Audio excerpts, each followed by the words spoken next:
राधे राधे, हरे कृष्णा। कैसे हो साथियों? हम माधवी जी की कथा सुना रहे थे। आज उसका चौथा भाग है। उस कथा में हमने अंत किया था यहाँ के माधवी जी की ने मन में सोचा कि आज मैं श्री कृष्ण जी को, क्योंकि उन्हें पता चला वो मथुरा जा रहे हैं वृंदावन छोड़ के, आज उनके चरण पकड़ लूंगी, आज उनके चरणों को छोड़ूंगी नहीं, आज उनके दर्शन करके मानूंगी। आज उन्होंने अपने मन में ये ठान लिया कि माता को दिया वादा मैं तोड़ दूंगी, अपनी आत्मा की सुनूंगी। और वो ये निश्चय करके सुबह उन्होंने उनको देने के लिए माखन के बारे में सोचने लगी। तो उन्होंने पहले तो सोचा कि ये भी मेरा नहीं है, फिर कहने लगे सभी श्री कृष्ण का, तो मैं उन्हें माखन दूंगी। छोटी सी मटकी में उन्होंने माखन लिया और वो जाने को तैयार हुई। अब इससे आगे का मैं सुनाता हूँ। विकास अग्रवाल, आपसे अनुरोध करता हूँ कि इस चैनल को शेयर सब्सक्राइब जरूर करें और बेल आइकन का बटन जरूर दबा के ऑल पे क्लिक करें, ताकि अन्य भक्त भी इन अच्छी सुंदर कथाओं का आनंद ले सकें। तो माधवी जी ने मटकी ली और उस मटकी के अंदर मक्खन भरा हुआ था और उस मक्खन को लेकर के निकली। उनके घर के सभी लोग पहले ही जा चुके थे और वो जा रही थी। और देखा उन्होंने बाहर निकल के पूरे गांव में सन्नाटा था, हर गली के अंदर सन्नाटा था। जो जो आगे बढ़ती गई सन्नाटा उनका मतलब ये कर समझो स्वागत करता चला गया। हर जगह सन्नाटे को देख करके उनके मन की बेचैनी और बढ़ती गई। वो भागने लगी, बदहवास सी भागने लगी और तेज भागने लगी। भागते भागते उनके हाथ से माखन की मटकी गिर गई, वो भी गिर गई। उस माखन उनके कपड़ों पे भी लग गया। उठी, देखा माखन बिखर गया। अब सोचने लगी घर जाऊं, लेकिन नहीं, कान्हा जाने वाले हैं। आज उनके चरणों को छोड़ना नहीं है, आज उनके दर्शन करने हैं। आज आत्मा के अंदर से ऐसा लग रहा था कि आज श्री कृष्ण को नहीं छोड़ूंगी, आज उनके चरणों को पकड़ लूंगी, कस के पकड़ लूंगी और जी भर के उनके दर्शन करूंगी, मन भर के उनके दर्शन करूंगी। इधर माधुरी भागती हैं जहाँ श्री कृष्ण जी विदा लेने के लिए कई गांव के लोग आए हुए थे, जहाँ सभी लोग इकट्ठे हुए थे। वहाँ राधा रानी भी थी, माधवी जी का परिवार भी था, बहुत गांव के लोग वहाँ इकट्ठे थे। श्री कृष्ण जी ने अपने माता पिता से सब लोगों से विदा ली और रथ पे सवार हुए।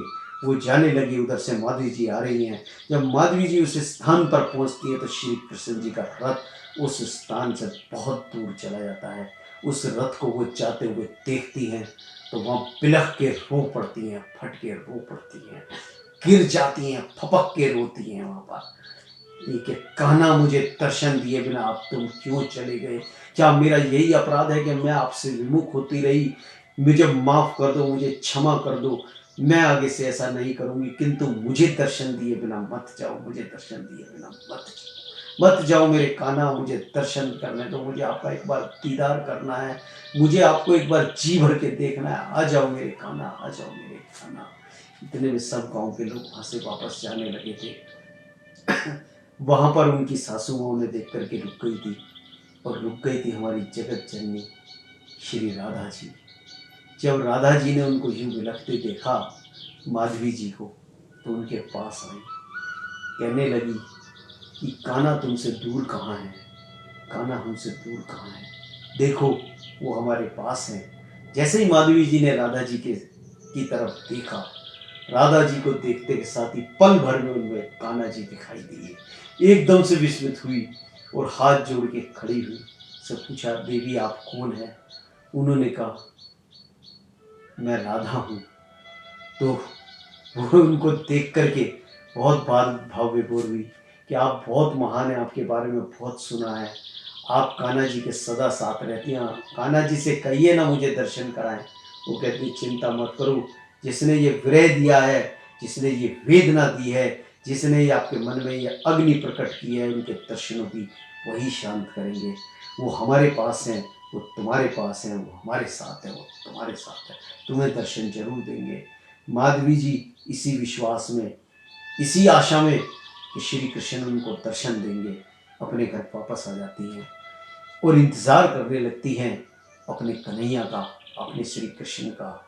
लेकिन क्या होता है, दिन महीने साल बीतते चले गए, कान्हा जी के दर्शन नहीं हुए और माधवी जी इसी आस में बैठी हुई कि मुझे श्री कृष्ण के दर्शन होंगे, मुझे श्री कृष्ण के कान्हा जी के दर्शन होंगे। वो इसी आस में आंसू बहाती रहती हैं, प्रेम करती रहती है, नित्य उनकी बाट जोहती रहती हैं। अब उनको पता चलता है वो द्वारकाधीश बन गए हैं, महारानी रुक्मिणी से उनका विवाह, रुक्मिणी जी से उनका विवाह हो गया, वो महारानी बन गई हैं और द्वारकाधीश द्वारका में रहते हैं। अब उनके दर्शनों की कोई आशा बाकी लोगों को नहीं थी कि कान्हा आएंगे, लेकिन कुछ गोपियों को थी, उनमें से एक माधवी भी थी कि कान्हा आएंगे, उनके मुझे दर्शन जरूर होंगे। तभी उन्हें पता चलता है कि कुरुक्षेत्र में श्री कृष्ण जी आ रहे हैं, तो माधवी जी पूरे गांव के साथ कुरुक्षेत्र में उनके दर्शनों के लिए जाती हैं। कई गांव के लोग या युगों शायद समस्त मथुरा के गांव के लोग श्री कृष्ण का दर्शन करने के लिए कुरुक्षेत्र के लिए प्रस्थान करते हैं। परंतु यहाँ भी जब माधवी जी गांव वालों के साथ उनके दर्शनों के लिए जाती हैं तो पता चलता है कुछ ही पल पहले श्री कृष्ण जी वहां से भी प्रस्थान कर गए, द्वारका को वापस चले गए। लेकिन माधुरी जी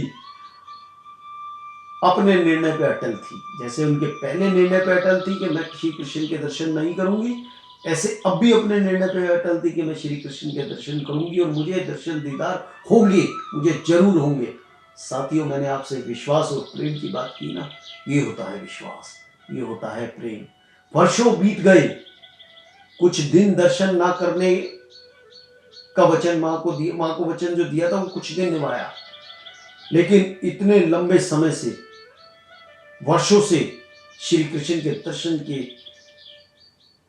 होंगे इसी विश्वास में बैठी हुई थी। और आज एक छोटी सी आशा जगी, कुरुक्षेत्र में दर्शन होंगे, यहाँ भी आई, पता चला यहाँ से भी कान्हा जी चले गए, तो द्वारकाधीश जाने का निर्णय लिया उन्होंने और गांव के कुछ लोगों के साथ द्वारकाधीश के लिए प्रस्थान कर दिया। द्वारकाधीश पहुंची, महारानी रुक्मिणी को संदेश पहुंचाया गया कि मथुरा वृंदावन से, गोकुल नंदगांव बरसाना से कुछ लोग उनके दर्शनों के लिए आए हैं। महारानी रुक्मिणी ने उन्हें अंदर बुलाया। वहाँ पे सत्यभामा सब विराजमान थी। महारानी रुक्मिणी देवी को सभी ने प्रणाम किया और कान्हा जी से दर्शनों की अभिलाषा जाहिर की। उन्होंने उनका स्वागत किया कि आप पता है कहाँ से आए हो, आप वहां से आए हो जहां हर वक्त मेरे कृष्ण होते हैं। मेरे नाथ द्वारका में उनका तन है, लेकिन उनका मन श्री वृंदावन में है, उनका मन श्री गोकुल में है, उनका मन श्री नंदगांव में है, उनका मन श्री बरसाने में है, उनका मन मथुरा वासियों में है, उनका मन गोपियों के अंदर है। आप वहां से आए हो, मैं खुद आपको सादर नमन करती हूँ। महारानी के ये वचन सुन के मथुरावासी बहुत प्रसन्न हुए, लेकिन उनकी अभिलाषा खास तौर से माधवी जी की तो अपने नाथ श्री कृष्ण जी के दर्शन की थी। तब महारानी रुक्मिणी ने बताया कि वो तो यहाँ से लंबी यात्रा पे निकल चुके हैं, आए थे, कुछ समय रुके और लंबी यात्रा के लिए निकल गए, अब पता नहीं वो कब आएंगे।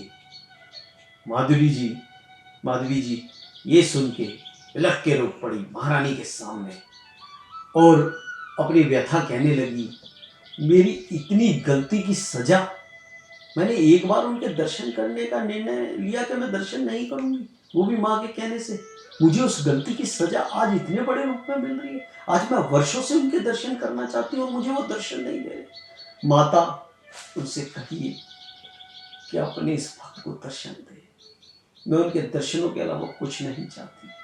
एक बार, बस एक बार उनके दर्शन हो जाए, एक बार उनको जी भर के निहार लूं।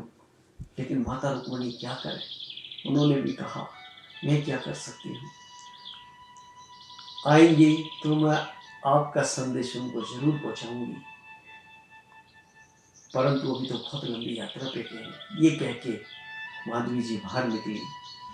साथियों, क्या माधवी जी को कान्हा जी के दर्शन होंगे या नहीं होंगे, ये मैं आपको अगले भाग में बताऊंगा, जो कि इसका अंतिम भाग भी हो सकता है। आपसे एक अनुरोध है, आपको श्री हरि नारायण श्री राम जी, कृष्ण जी, किसी की कृपा का कोई अनुभव हुआ है, उनके साथ का, उनके प्रेम का कोई अनुभव हुआ है, तो मुझे ज़रूर बताइए, ताकि जन जन तक उनके प्रेम की, उनकी भक्ति की भावना को मैं पहुंचा सकूं। हरे कृष्णा, राधे राधे।